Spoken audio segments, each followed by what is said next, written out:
What's going on, everybody? FYB presents Wise Word Wednesdays, a quick live stream to help you get closer to accomplishing your dreams. I'm your host, Joe Spider, and I do represent the fresh.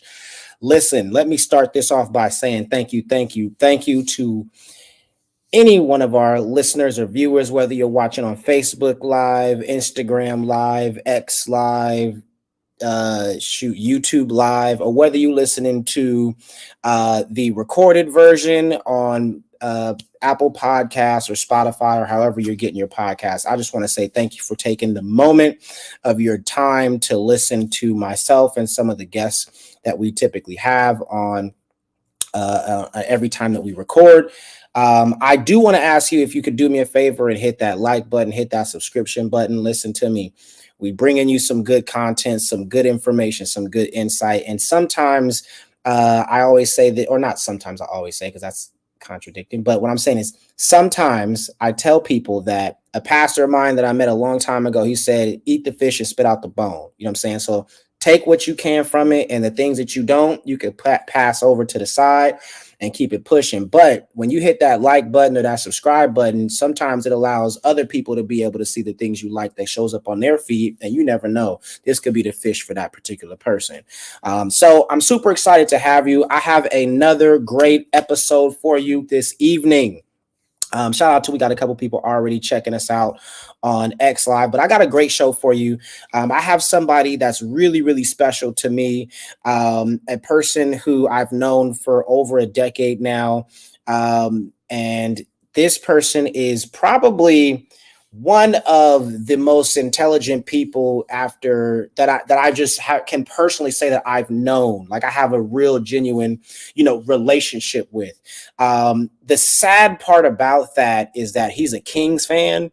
And I don't know why he decided to be a Kings fan, but it's whatever, because he knows the Warriors are better.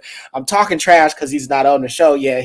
When he get on, he gonna say that. But honestly, this person has been working in the professional industry for over a decade, out in San Francisco. And I'm hoping that you can get some insight from him about the different career paths that are out there. Y'all know the whole point of this is to give people exposure, to show them that you might have a career path here, and you might not even realize that that's something that you can do or something that you want to do, because you might not even know that it's possible. So let me bring up my guest, my Neo, my fraternity brother, my guy, my man, Quynton. What's going on, big dog? Hey, what's up, frat? Okay, actually, that's my dean more than my frat, bro. You know it. And first of all, I can't even, I mean, the Kings right now is getting whooped by the Lakers, so I can't even say anything positive about that right now.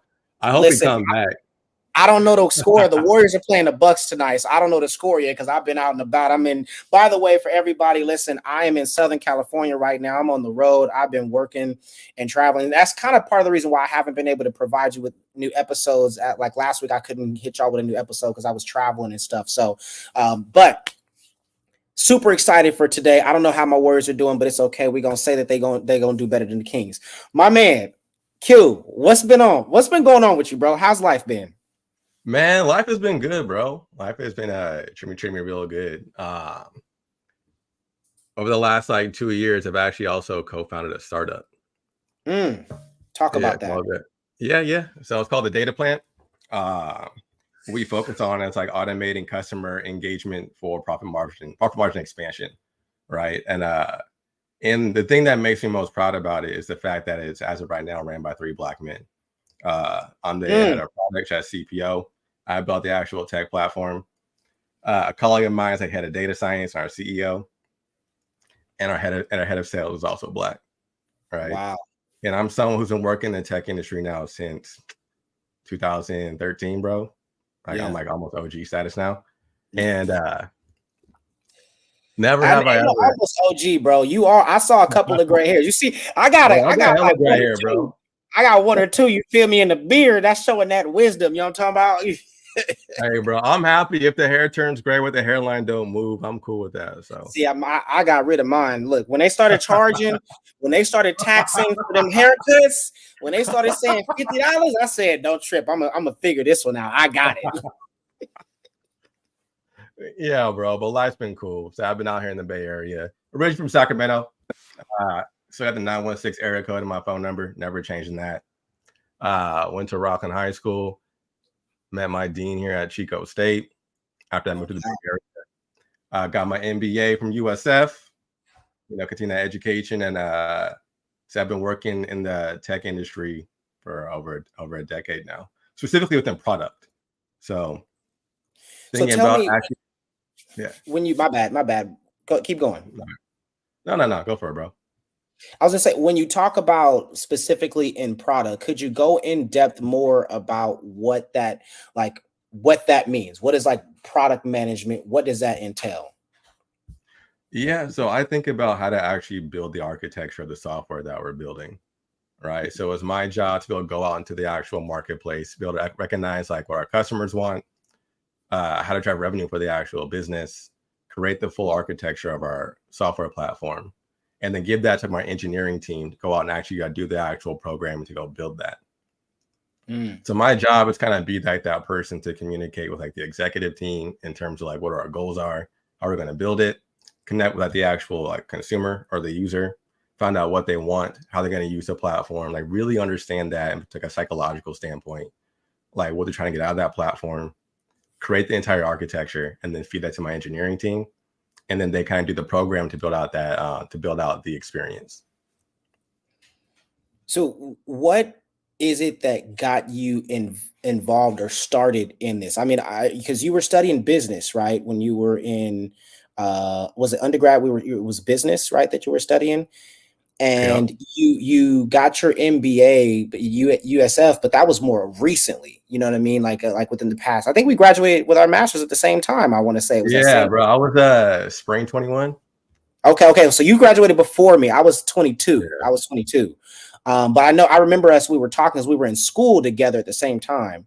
So how did you go? Did you always know that you wanted to take this career into tech, or did you just think like I was just looking for business and then I just kind of stumbled along the idea of going into the industry of into tech? Yeah, it was always tech. I mean, since I was a little kid, I've always loved technology. I've always loved computers, playing on computers. I mean, I get in trouble for like taking apart the family computer, trying to figure out how it worked because I couldn't put it back together. Tough. Tough. But I've always been around technology. I've always loved technology. I've always wanted to be at like the forefront of technology. Even in undergrad, I worked at Best Buy. Obviously it's a way to like make money and pay rent and pay for books, but more importantly, it got me in front of technology. Right, like I was that person wearing the Geek Squad shirt, fixing computers. And I always knew that eventually I was going to work in software. I didn't know how I was going to get there, but I knew eventually I was going to find myself there. And I stayed on it. It's I've been, working in software, building software since 2013, and I'm looking forward to continuing that. And it's something that is now, or it always has been, a big part of my life. And I feel blessed for the fact that I can make it part of my life. Not everyone gets the opportunity to actually go, make a living based on something that they love doing and love being around. And I feel absolutely blessed to be able to go do that and to continue to kind of push myself in a position to become a leader in this industry, not just someone, who's a follower or someone who just kind of, does it to kind of build out someone else's vision, someone else's dream. Like I've got to the point now where, I've got the advanced education. I had time in the actual industry. I know how to go do it. So I'm testing my metal at this point and building my own tech software company. So, I definitely want to touch on the fact of you building your own software company, because I think that's something that needs to be highlighted, right? Because that's huge. And you and I talked about this the last time we met up in SAC, and I think this was a couple months ago. And you talked about your company. So I do want to talk about that. But if you could just help me understand what's a day in the life of a product manager who works in tech. Like, what is that? What's a day in the life of Q like? Yeah. So I wake up probably about 5:30, 6 a.m. every day. And it's important for me to kind of get my day and start my day feeling like grounded. So I start my day off by doing like daily meditations for about 10 to 15 minutes and doing silent meditation just to try to get myself ready for the day. After that, usually read for about an hour. So either I read some books, I'll read there's some blogs or some articles. I'll go through like the New York Times, as a Chronicle, or whatever, kind of read like the news of the day as well. Just kind of get myself prepared. And the way I start my day in terms of work is always do like my review of the actual like business landscape. So like what are our sales as of right now? Like what are our usage metrics as of right now? Right? Or are things in the pipeline in terms of how many projects am I managing and where are they in terms of where they're being built, how many I'm going to ship, what are our shipment dates, to making sure that everything is on time, which, you know, if you work on tech, nothing's ever on time. Right. So I have to figure out like, why isn't it on time? How do I adjust that schedule? How do I prioritize my never-ending backlog of additions I need to add to the actual software platform, as well as also having either daily stand-ups with my engineering team. What that means is like figuring out where they are in terms of the actual programming, how much more time do they need, because I need to figure out how to balance all of that to make sure that we're hitting, you know, a relatively decent time frame where we're going to ship new software. So it's always checking out the landscape of the business itself, landscape of my projects, and also communicating with my executive team, from my 9 to 5, at least my executive team, as well as also talking to customers. So presenting to customers exactly what my roadmap is, what things are looking like, demonstrating the actual product and how does it work, as well as getting their continuous feedback. All right. So as they get feedback in terms of how they're using the software platform, I take that feedback and actually build that into my ongoing roadmap in terms of how do we continuously improve this experience that we're building for our end users. Man, that's a hell of a day. Let me just say that. That's a hell of a day. Here's what I think is really interesting, and I don't know if people caught on to it when I said your intro, is that I said that you don't have social media, right? Mm-hmm. And it's interesting because today, and this, I swear, this is all coincidence, okay? So a few days ago, I was watching a YouTube channel that I typically watch all the time. It's called We Need to Talk. And in one of the conversations they had, they brought up a documentary called The Social Dilemma. This is a social dilemma. It's on Netflix. And so I was like, oh, snaps, let me check out this documentary. So I watched the documentary, and it talked about how people are kind of being socially engineered, right? And so I made a Wise Word Wednesday today about that. And it was just basically explaining to people, hey, you have to be careful about the way that you're using social media, right? Because technically it's using you. You're not using it, it's using you. And so it's interesting dealing with it now, talking to a person in tech. By the way, in that documentary, which I encourage everybody to watch, a lot of those engineers and designers, they say that they don't use it, or they don't allow their children to use it. And so I think it's crazy coincidence that we had this day scheduled, but I was not conscious of, I wasn't like, oh, I know that we're going to be talking about tech, so let me make a tech. It literally just happens to be a sequence of events. But I think it's interesting with you working in the tech industry and not having any social media. Tell me why that is. And I'm wondering if it's the same reason as to why these other engineers decided not to be on social media. And, you know, we've had a conversation, so I know what it is, but I want the people to know. Yeah, I mean, when you kind of see how the sausage is built or sausage is made, it kind of makes you not want to actually partake in it. When I think about social media platforms and software platforms, it kind of always bundles up to the capitalistic side of our society in terms of what's the point. The whole point of that is to actually make money. How do we make money? By keeping and holding your attention at all times. Like the way these algorithms are actually put together is to hold your attention on their platform and not to leave. Right. So all the images and everything that you're fed are fed to cater to you to keep and hold your attention there. So that way they can feed you with advertising, they can feed you whatever they want to feed you. But what that does, and I realized what it started doing to me, which is why I left social media. And like to be frank, I still use platforms like YouTube. So I'm not that completely like removed. Like, yeah, I'm not completely removed from like everything. I'm on things like YouTube. I'll be on Reddit sometimes as well. So I'm aware of like what's happening in the world around me. So I'm not completely like underneath a rock. But I left social media, which I might still have like my profiles out there. So people might be looking. My profiles might still be out there, but the app has not been on my phone or accessible for me for about 3 years now. And I had to understand that like what my algorithms were feeding me, how it made me feel as well. And the way it made me feel bad about myself, made me feel inadequate, made me feel like I was always behind, and that I wasn't where I thought I was going to be in life based on what I was seeing was being fed to me. And understand the psychology behind, why we build these platforms, which there's a quote actually in that documentary that said there's only 2 industries that calls their customers users. Ooh, drugs. Drugs and tech, drugs and fucking tech, bro. Right? It's the same thing. Like you already heard me say users. Like I build it for users, right? And that's intentional because they use it. And what do you want from users? To keep using it, right? Like I don't build software for you to use one time and then walk away. I build software for you to come back, right? And those are all metrics that I track, right? And again, that kind of back to my role is as a product manager. My job is to literally figure out what can I build to keep you here. I don't want you to go somewhere else. Right. And like, as of right now, like I my 9 to 5. So I do have my own startup, but my 9 to 5 is a way for me to also make money as well. So I decided to keep my 9 to 5 so I don't have to take money away from my actual business.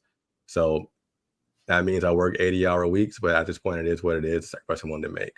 But again, like the whole point of me building my software, the whole point of me going to talking to customers is to figure out what can I build to keep you here. And that's the core of my role, is figure out what to build to keep your attention, to keep you wanting to come back, to prevent you from wanting to leave and go do something else, right? And I largely have built like B2B software. So like we know that after working hours, you're not going to be on there. So we usually track like monthly or weekly average users. But when you kind of go over to more of the consumer side, like I also worked at LinkedIn for a minute. Like I worked on our B2B software, but I had a lot of colleagues who built like the core LinkedIn platform. What's right? B2B? You said B2B. Business to business. So in terms of I'm building like a software tool that's made for like business professionals versus one that's consumers, right? Okay. So on Instagram, that's B2C. You're a consumer. They're building it for you as an individual, right? And on the consumer side, it's more about how do I keep Damaris on Instagram all the time, right? Like what features do you need? What images do I need to send you? What kind of videos do I need to send you? How do I build this algorithm to keep you here and make you addicted to it? Right. Because that addiction and those views and everything that creates the dollars, right? I can literally equate, frequency of usage to ROI and how much money it's going to make on the business. Like I literally have formulas written in Excel where I can literally measure that, right? I can make predictive formulas of how much money I'm going to go make. That's part of my job as well, is figure out how to drive and how to create revenue from our organization. And to do so is by increasing your usage on my platform. So I think what's interesting about that is the last time we had coffee together, I'm not going to talk about the time when we met each other, when we met up in SAC, right? We saw each other, right, for the Warriors Kings game because the Warriors lost. I was hot. But when we had coffee, we talked, and I could tell I could tell the difference in the way that you're able to articulate yourself, the way that you're able to have a clear thought, the way that you're able to finish your sentences, right? I could tell that you have had time away from social media, because if you connect or communicate with somebody that's on social media a lot, they have a really hard time articulating themselves. They have a really hard time arriving at the point. It's usually they communicate in text style conversation, though, verbally. Like, so they'll be like, it made me feel some type of way. Yeah. And you'd be like, what does that mean though? Well, I ain't feeling it. Like, but I feel you, but what does that mean? Like, tell me, what is it? You know what I'm saying? And so I think you do a really good job. And I peep that, right? And so of course, you've communicated with me through sending me different motivational videos and different bulletins and things like that to kind of keep me on point as well too. And I wonder where do you see our society going at this rate, right? Because I'm pretty much, if it's not for Wise Word Wednesdays, or if I'm not uploading on my story the fact that I was at the gym or something, or a quick post, I'm not on social media either. Because and that documentary kind of like pushed me even further. But I want people who are addicted, because that's really what it is. It's an addiction. Who are addicted to social media, where do you see it going? Who may not have seen The Social Dilemma, who might not have seen, the Great Hack, where they talk about, Cambridge Analytica and the way that it's affected the elections in 2016 and potentially other elections in other countries. Where do you see it going? Yeah, I mean, social media isn't going to change, right? It's still going to be, its whole point is to keep you on there, right? So it's going to continue to grow and evolve in terms of what the actual marketplace wants it to go build. Like right now, we're seeing TikTok trying to figure out how to create long form content. Why? Because YouTube does it. So like social media itself isn't going to change. It's going to continue to just be deep seeding itself into every aspect of our life, right? And it's just going to kind of keep going. What it's going to do to society, I would like to think that at some point, society kind of wakes up and understands like what social media does to us. And kind of back to your point where people are kind of to the point where we can't really actually fully articulate what we're trying to say or complete sentences, or we kind of expect people to just know what we're talking about at all times, right? It's because we've seen it all the time. Yeah, because when you're only used to watching content or engaging in media, that's 10 seconds long. You kind of lose your ability to actually generate context into pretty much anything and actually fully actually finish your thoughts and recognizing like how you feel, right? Like when you're just scrolling, right? All that kind of is doing is just kind of flashing you with dopamine over and over and over and over again, right? Like they also relate to like a slot machine. You pull the slot machine, it kind of keeps going. You kind of get a high from it and you feel good about it, right? And you can keep doing it, you keep doing it, you keep doing it. But after a while, you don't know what you're doing anymore. You don't know why you're doing it, right? It's kind of becomes my weird muscle memory. And then also kind of seeds itself and feeds itself into like every aspect of your life, right? You're so used to constantly changing context all the time from watching 3-second videos that you're actually not used to actually ever finishing your thought or really actually understanding what it is that you saw and actually understanding what that did to you, how that made you feel, right? And I keep saying the word feel because that's also part of my journey to understanding myself and what social platforms did to me. It made me feel some type of way, right? Like about myself. And that had a negative effect on a lot of aspects of my life. But I say feel because like your body actually has more of a reaction to things before your mind actually does. So when you're scrolling all the time and you get these hits and these increases, your body's feeling some type of way, but you haven't had time to process it in terms of like why is it making you feel that way? Feel me? Like if you don't understand why it makes you feel that way, that's exactly what drives addiction. Because you keep reaching for it and you keep craving for it. But then you don't ask yourself why. And when you ask yourself why, that's kind of where that context comes from.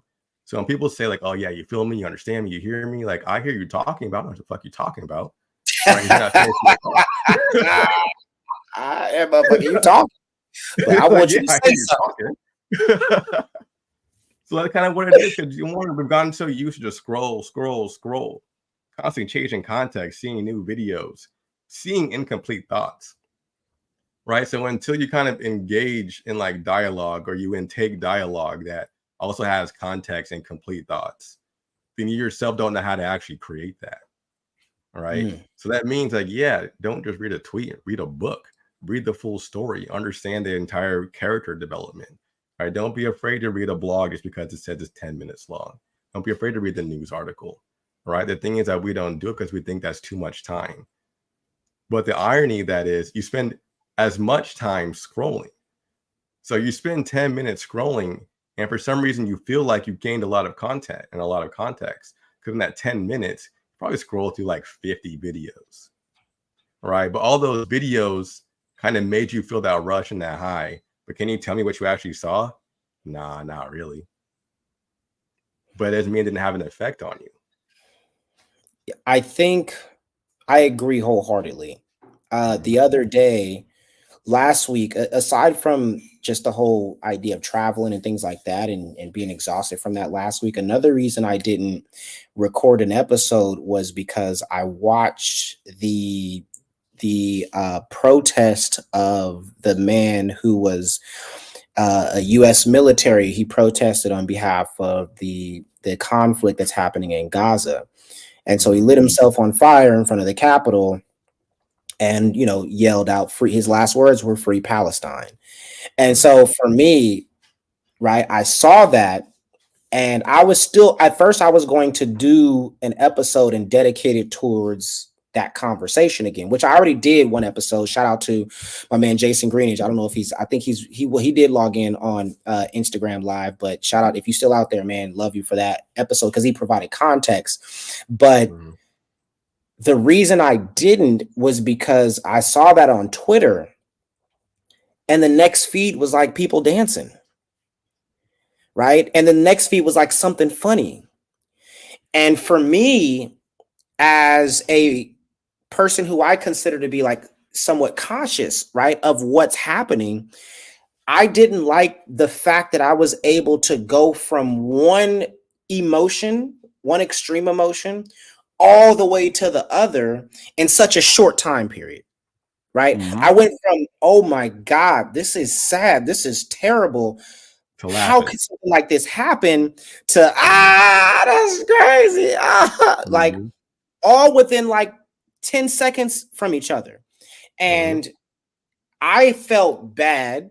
And then I felt like, nah, watch out. Like, I need some time to really process what actually happened and take a moment. And so,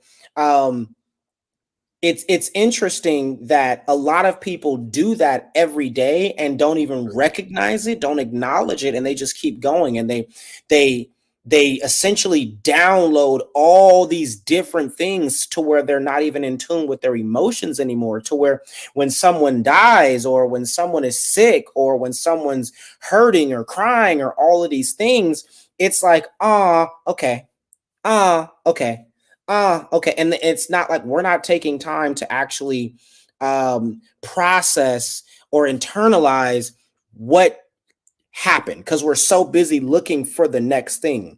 And I think I love the fact that you brought up, being able to explain context or being able to finish your sentences. That's really, really critical. And a lot of people, when they get to the scroll, and they can scroll for a half an hour, but if you tell them to read a book for 20 minutes, they can't do it. Right.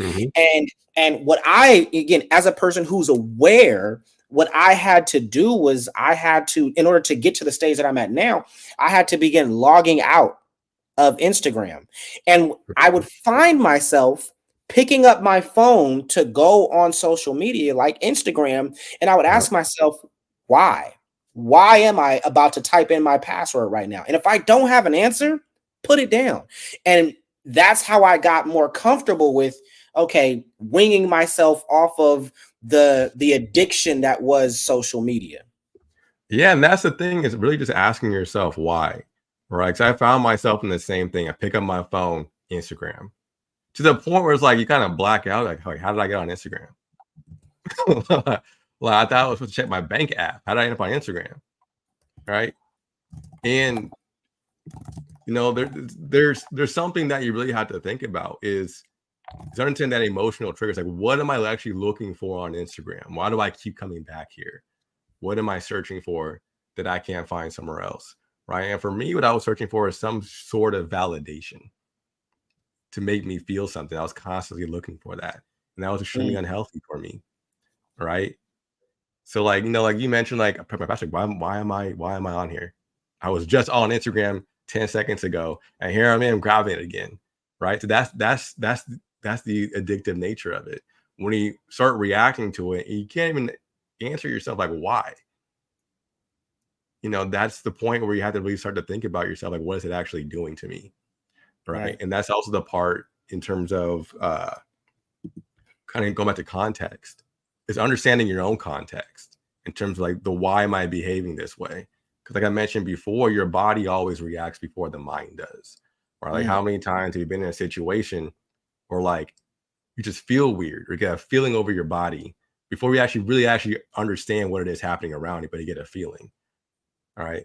Like when I mentioned social media, and also what you mentioned before about your experience of watching something tragic to going something funny within the course of 7 seconds, is that your body reacted to all, your brain reacted to all of it, but you didn't sit with it enough time to really understand what it made you feel and then why you felt that way.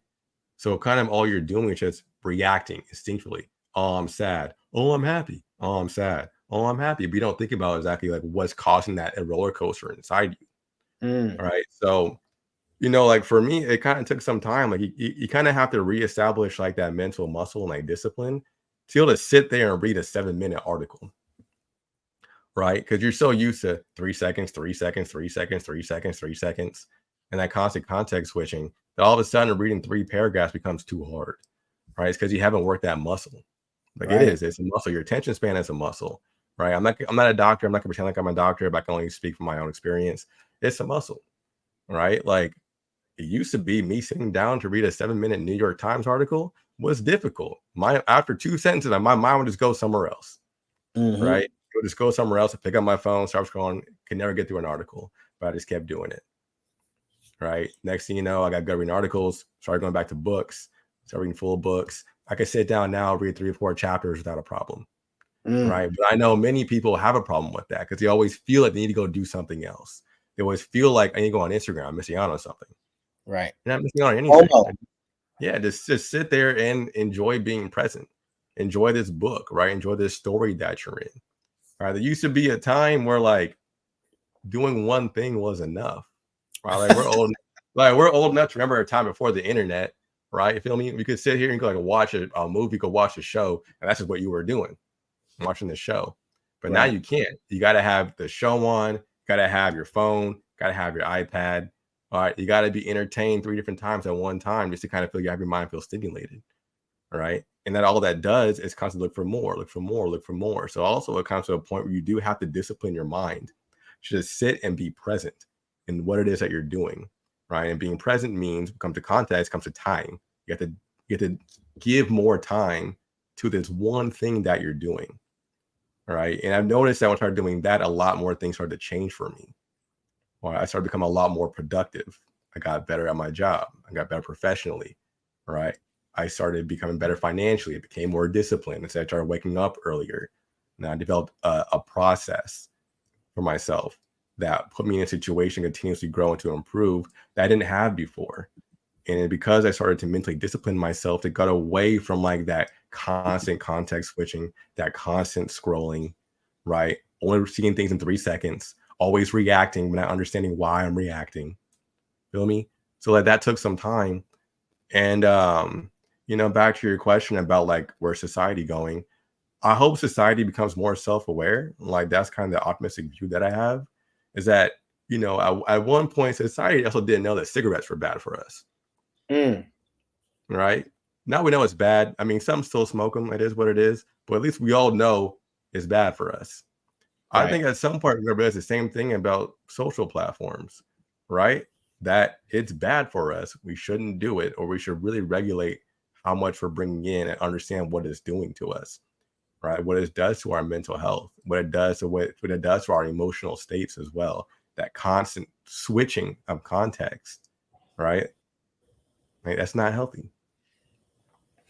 Yeah, I think it's sad when I see it. You can see it in other people sometimes, right? And it's sad, it's hurtful. But again, you don't recognize it until you take yourself out of that situation and you look at the way people are. Like I'm a people watcher. So I will literally go to places and I will sit there, like whether I'm at a club, whether I'm at a bar, or whether I'm just at the airport, like I people watch and all the time. And even when I'm on social media, like if I'm a comment creeper. So I'll read the comments. I won't just look at the posts. I want to read how people are interpreting or how people are responding to the posts. You know what I mean? So I go to the comments and read, and I'm like, wow, it's it's definitely sad. I do want to we got a couple of comments.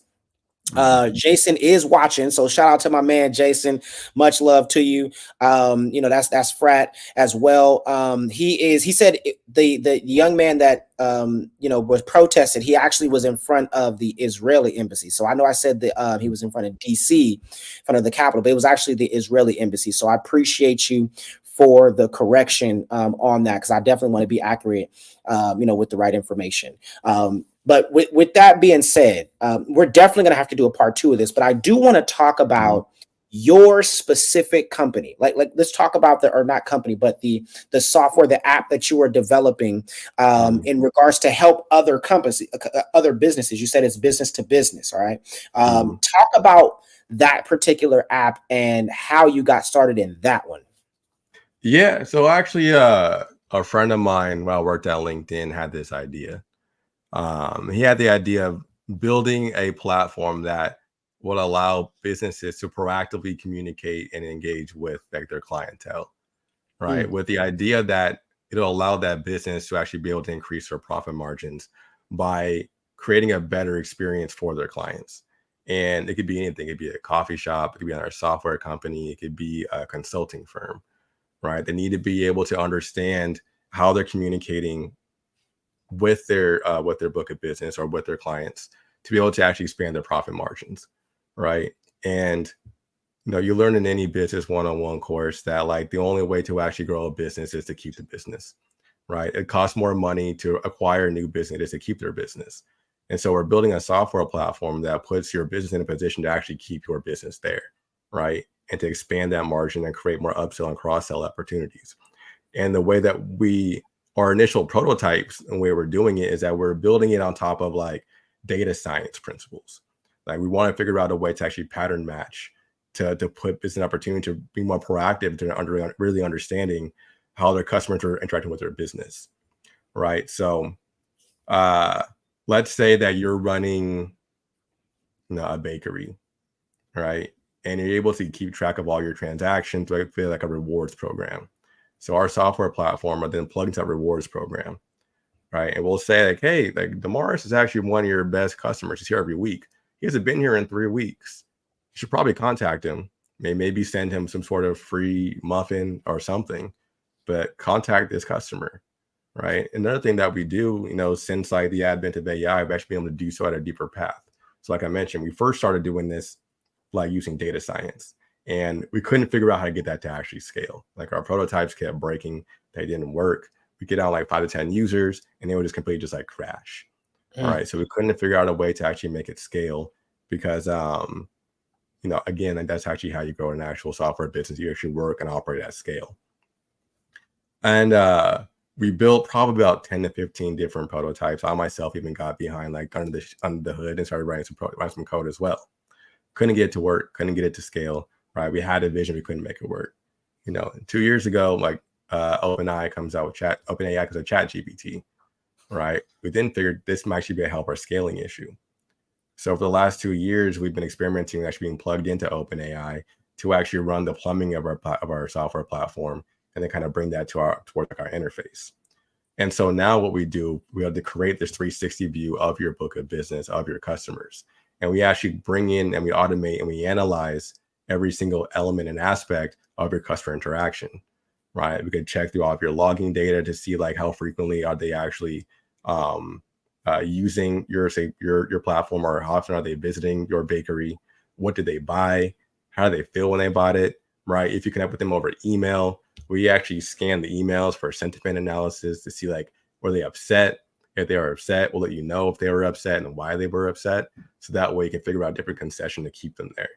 Right. And like we're still kind of in like the advanced prototyping stage. Right. We're still pre-seed.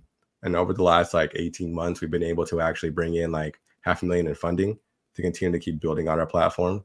But like I mentioned, everything that we make, we put back to the business. We're hoping to actually raise a Series A round, hopefully early next year. And we have some targets that we need to go hit. But like I mentioned at the beginning of our podcast, one thing that I'm excited about is that this is 3 Black men that actually are building up the software platform and taking it. Right. Like my goal is to have a full C-suite of Black men and Black women building out this tech company towards initial round of Series A, right? And that the initial round is about 5 million. If we get that 5 million, then we're on and popping, bro. Like, that's a full-on business, right? I can start hiring people. You know, I can start expanding out my software platform, hire more engineers, expand it to more use cases, you know, really actually scale out to millions of users, right? As of right now, I have about 500 active users and about 20 companies that use my platform, right? And as of right now, bro, I'm giving it for free. I'm like, just take it. I need feedback at this point, right? Take it, take your feedback, give me feedback on how I can make it better. But at the same time, like the overall goal is to put businesses in a position to be able to expand their profit margins and grow, right? It's all about growth. And we're really capitalizing on the aspect that the only way you can actually grow is that when you bring in business, you keep that business there and grow that business, right? You know, if you come in and buy like your weekly muffin, I can get you to buy a cookie. I can get you to buy this, right? It's just things like that that really helps business owners really grow and scale their businesses and lead towards more success, right? That's the ultimate what my goal is, to put more business owners an opportunity for them to actually grow and scale their business. And it's affordable, right? There's similar platforms out there in the market, but they cost about 6 figures, right? When I charging, it's crazy. Yeah, like, bro, people for like these customer engagement or CS platforms, right? Like, I'm not sure if anyone listening right now has kind of been like the B2B space, but thinking about like a Catalyst or a Tatango, you're spending 150K base to access that, right? I want my platform to be affordable because I actually do want to help businesses be successful, right? 90% of businesses fail, right? And I want to be able to actually, I want to be able to generate those insights to prevent failure. Now, at the end of the day, it's still up to the human on the other end of that platform to make the decisions. All I'm trying to do is generate the insights that help them make better, more informed decisions to grow and expand their margins. I love that you talked about that, especially also mentioning, you know, the fact that a lot of businesses fail, because I was actually in a group chat with some of my other friends and we were talking about that. A lot of these, you know, a lot of people especially during the pandemic, you know, became entrepreneurs and created businesses, and like people like, I'm a business owner, and I'd be like, in 5 to 7 years, most of these businesses is going down, going under. You know what I mean? Because it's hard, and I think that it's beautiful that you're in a position to be able to help. But like you said, it's still up to that individual. But going back into the business model that y'all have been having, and a lot of people don't see this side of what the business world is, right? They see, they're going to hear, oh, you know, Quynton went to Chico and then he went to USF and got his MBA, and then he was in tech and created a, you know, multi-million-dollar, billion-dollar, you know, tech company. And it's like, no, time out. I had to give my free program that I've worked hard over the past 3 years on developing from scratch to 20 companies and 500 users just to get feedback to hopefully create one, excuse me, create an app that people can use. And I think that's the part that's hard, is a lot of people don't see the in-betweens. They only see beginning, middle, and end, right? Like, went to college, got his degree, started working in San Francisco, started working in tech. He's successful. And it's like, there's a process to success for any person that's successful in any industry. There is a process. It's not just, you know, wake up and I'm the best. Like you said, you have a routine that you've developed. You had to make sacrifices in ways such as getting rid of social media, spending more time reading and researching and looking up articles and connecting with the right people and limiting certain things that you do. Yeah, I mean, in order to make this work, right, I kind of had to go back into student mode. You got to study, right? And one way that I had to study is I had to really study and learn, like, not just accept that most businesses fail, but like, well, why do they fail? And at what time period do they fail? Right? Like the irony is that most businesses fail because the business owner quits. Right? They don't keep pushing, they'll keep going. Right? There's like a meme out there of I don't know the name of it, of like two like diamond diggers, right? I see. One person's digging and he quits and he's like that far away from getting it. The other person just keeps going, and he's actually gonna hit it, right? So within that 90%, the majority of them fail because they give up and they quit. So that's also what I learned. I also learned that in order to receive, first you must give, right? That goes from business, that goes from everything. In order to receive, first you must give, right? So like as I'm giving away all of my energy of this thing that I'm building, giving away for free just to receive feedback. But as I receive feedback, I'm building a better business that I could eventually generate capital from. But in order to generate capital, I first have to give people something, all right? Because that's how service works. And we all work in service of one another, right? If you want to receive something, you need to give first, right? If you don't give, you don't receive. So understanding that, there's that very human principle, you get to apply that to your business as well. And that means that's a sacrifice. Like I'm not making money off of my business. This is why I have a 9 to 5 still, which is why I spend time in the mornings and the evenings working on my business, working on my startup. It's so I don't have to take money out of it and put myself in the red. Is that whatever money I do make, any money I do fundraise, it goes back into the business, right? And as of right now, I have contractors, I have engineers, I pay them, I give to them, but I don't pay myself. Like, why would I? Right? The fact that they're here working with me is giving me enough. They're giving me their energy. So of course I'm going to pay them before I pay me, right? Maybe eventually I'll get paid if this works out, but as of right now, I just need to give. I need to give my energy. I need to give the literal thing away so people seek value from it, understand what is valuable, and to keep building on top of that value. But before, I receive, additional rounds of funding, before I receive, millions to go continue to build out my platform, build out my dream, build out my idea, first I must give.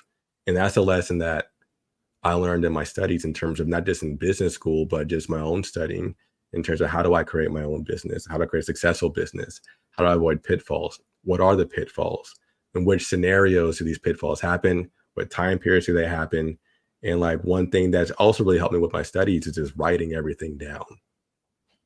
Right? Like that's something that like we all get really lazy about because it's just extra effort, but literally write everything down, right?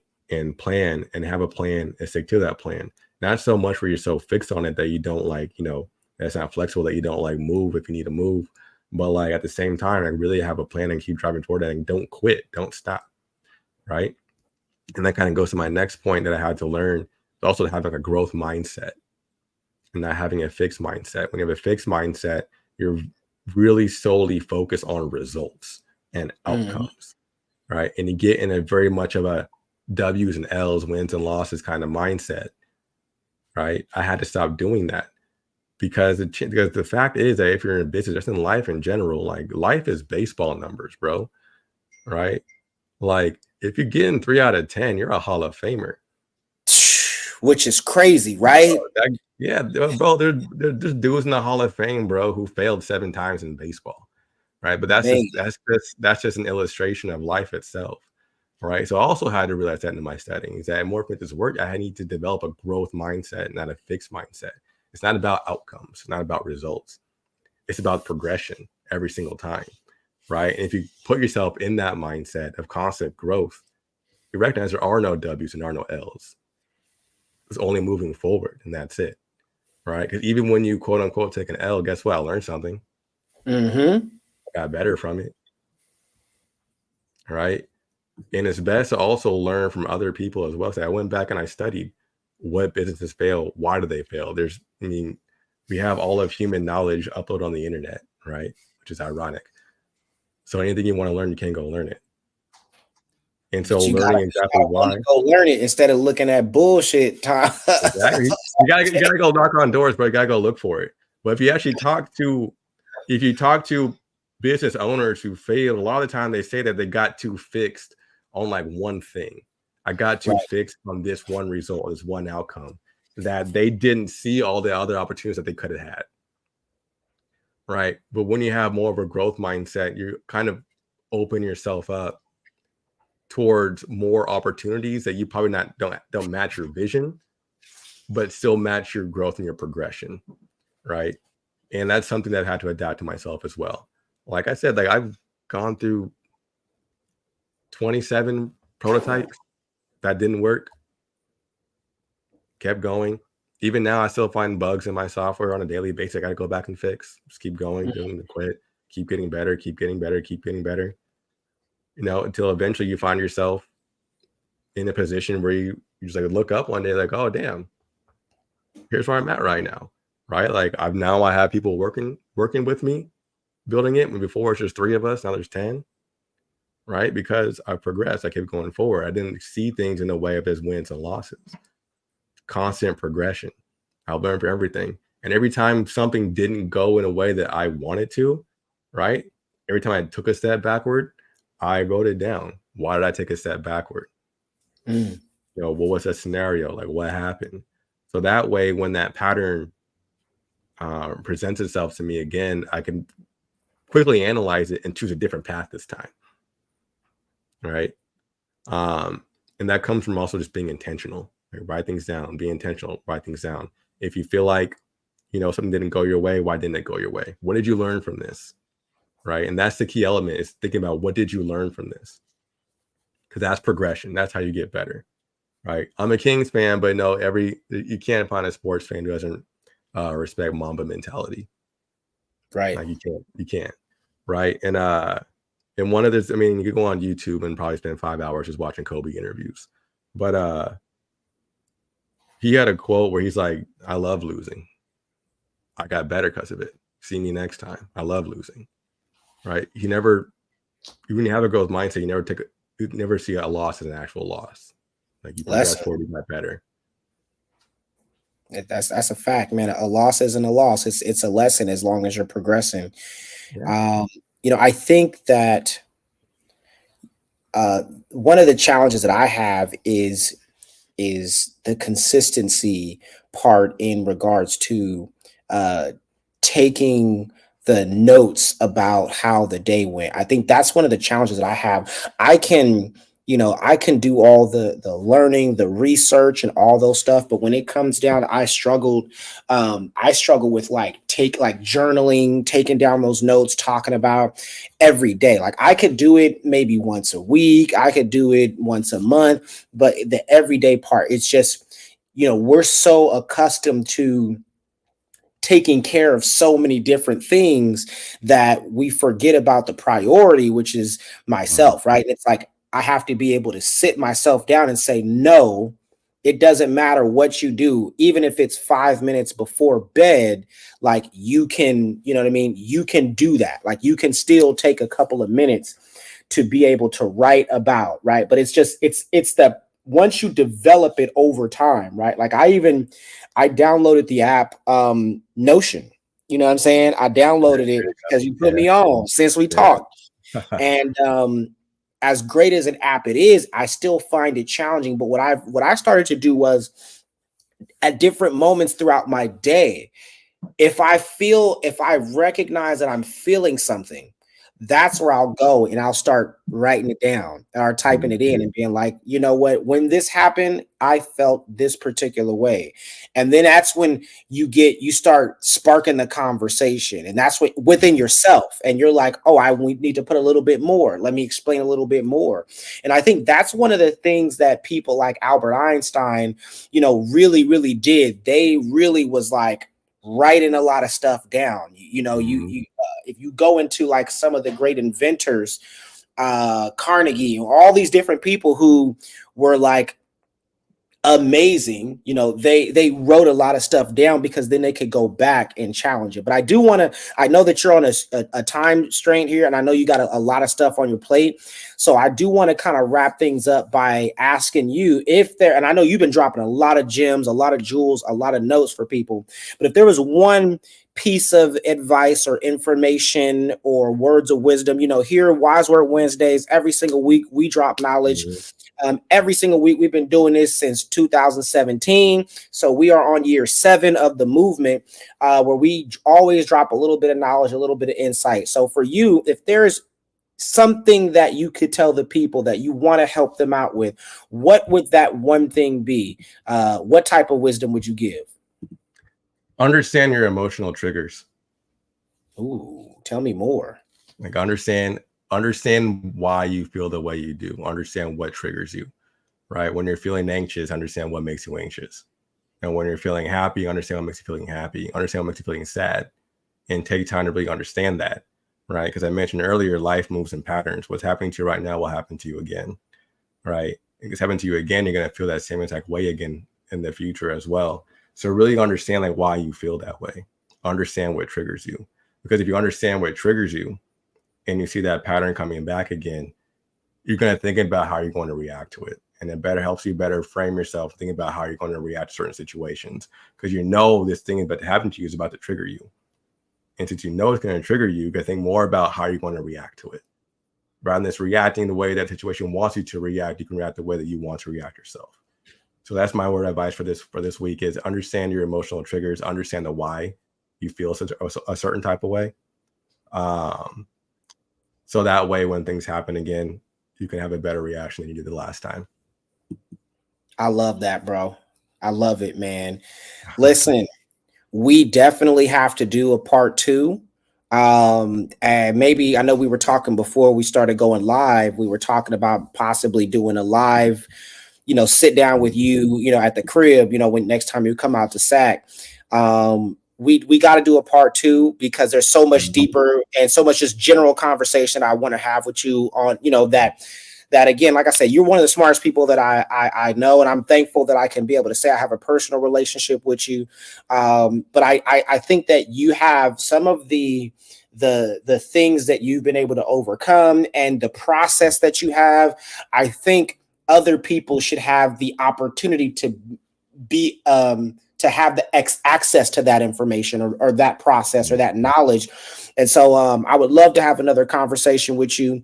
I want to say thank you to everybody that's watching, whether you watched on Facebook Live, X Live, YouTube Live, Instagram Live. We had quite a few people that came in through the IG Live. I appreciate each and every one of y'all. Like I said, Quynton does not have social media, and if he does, it's not active, but that's okay because I'm here to be able to help spread his message through social media online. So Quynton, any last words you want to leave the people with? I am on LinkedIn, so if anyone does want to contact me, I'm on LinkedIn. Ping me on there. We set up a Google Meet or a Zoom call. I'm always happy to chop it up and help anybody out. I'm looking forward to coming back next time and, spreading more of my wisdom as well. And also, I'm a continuous learner. As I continue to learn more, I'm always happy to share more with everybody as well. No doubt, man. There you have it. My guy, Q, killing it in San Francisco. I'm super excited, and I'm looking forward to the Warriors beating your Kings again. We're gonna see y'all on the play-in, bro. I think I still owe you a drink. I still owe you a drink from the last time. Like, I still owe you because the Warriors lost. You know what I'm saying? So I got to get my drink back. All right, brother. All right, bye. All right, everybody. FYB presents Wise Word Wednesdays. I'm gonna leave y'all with a We Fresh, and I love you. Y'all take care and be smooth.